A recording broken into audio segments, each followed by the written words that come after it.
আসসালামু আলাইকুম বন্ধুরা, আজকে আমি চলে এসেছি গ্রামের খুব সুন্দর একটি জায়গায়। আমার পিছনে দেখতে পাচ্ছেন লাল টুকটুকে শিমুল ফুলে ভরা একটি শিমুল গাছ।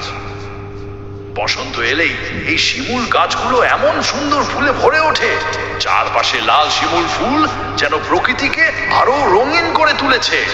গাছের নিচে পড়ে থাকা ফুলগুলো দেখতে খুব সুন্দর লাগে।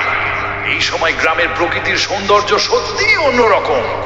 পাখির ডাক, হালকা বাতাস আর লাল শিমুল ফুল সব মিলিয়ে পরিবেশটা খুবই মনোমুগ্ধকর। এমন দৃশ্য দেখলে মনটা নিজে থেকেই ভালো হয়ে যায়। প্রকৃতির এই রূপ সত্যি মনকে শান্ত করে দেয়।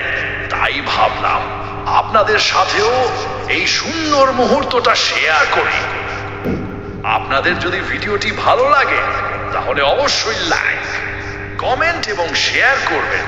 আর এমন গ্রাম বাংলার প্রকৃতির ভিডিও দেখতে আমাদের সাথেই থাকুন। ধন্যবাদ সবাইকে।